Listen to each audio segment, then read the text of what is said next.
you so much for being with us. You're the first government official we've had a chance to speak with since these discussions in Istanbul wrapped up. Can you give us any update on the status?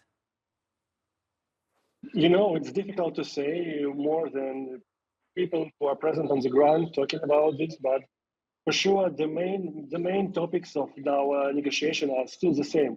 Ukraine is looking for guarantees of our independence and national security, and the permanent members of UN Security Council have to be present in this list of guarantors, plus some countries around Ukraine, like Turkey, maybe Poland, maybe Italy, maybe Canada.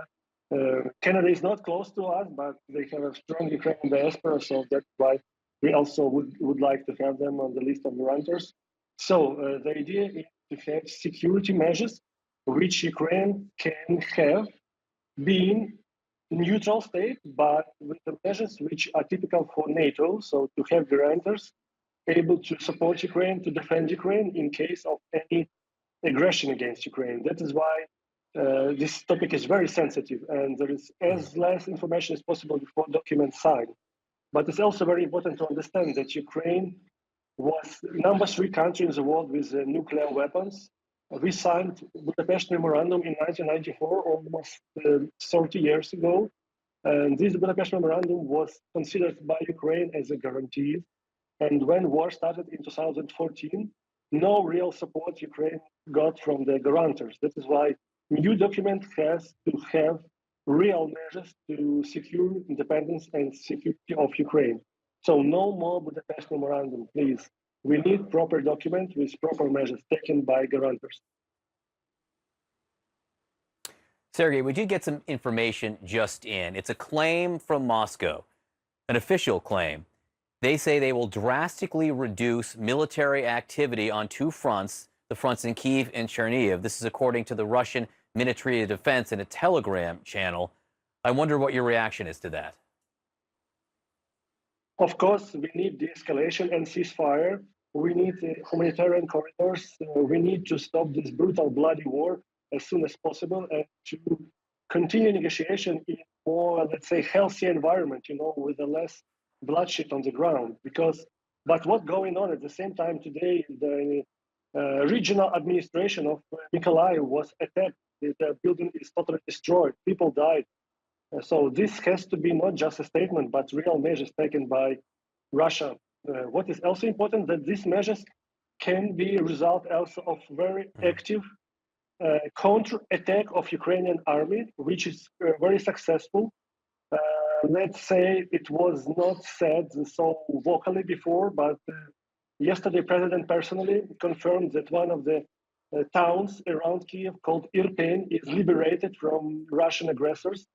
Irpin is a crucial point for Russia because it's very close to Kiev and it can be considered like a temporary base for further attack on the capital of Ukraine.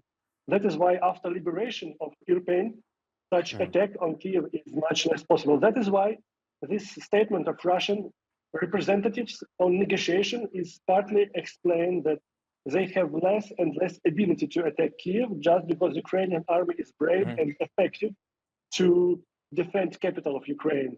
So we support any measures taken for ceasefire, any measures taken to stop this war.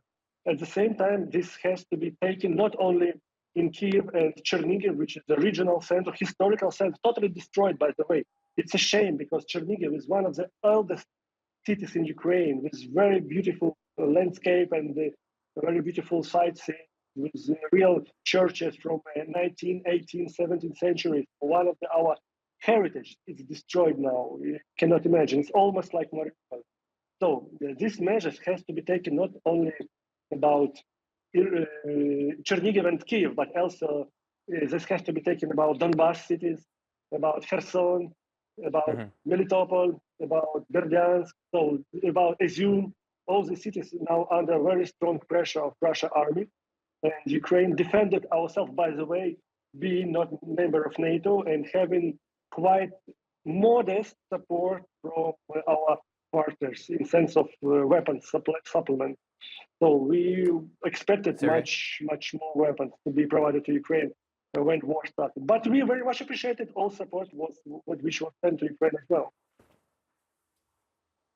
Sergey, would Ukraine ever accept a ceasefire with Russian troops still on Ukrainian land?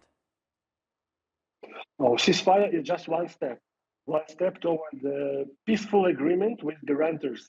And of course, Russia is not the only guarantor.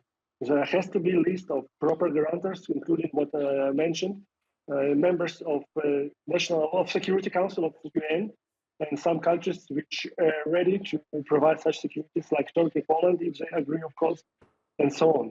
And ceasefire is just only one step. After ceasefire, has to be taken measures for, let's say, immediately starting negotiations on the presidential level. President Zelensky called Mr. Putin for negotiation as soon as possible. Many times he is open for this negotiation since 2019. And President Zelensky believes that this is not the negotiation can be taken by mediators. It has to be eyes-to-eyes negotiation with all, let's say, claims said directly to each other. And I believe these negotiations has to start as soon as possible after ceasefire. And after ceasefire and negotiation, we can discuss about withdrawal of Russian army, Russian tanks from our territory. By the way, they have to take bodies of their soldiers killed, died on Ukrainian territory. It's also issue. You know, this horrible topic, but a lot of bodies of Russian soldiers just laid on our ground with a horrible smell, with the horrible conditions. If you heard President say that dogs eating these bodies, it's horrible, but it's true. And Russia does not take measures to stop it, to prevent it, to take bodies of their soldiers back home. Unfortunately, it's 21st century, but it's going on the middle of Europe. Right. So it's in the interest of the whole world of Russia to stop this fire and to take bodies of their soldiers from our territory and to release our territory, to liberate our territory from their army, take this army back home in Russia and Belarus if they're based there. Sergey ЛЕЩЕНКО, as always, I appreciate your time this morning. Thank you very much. Thank you.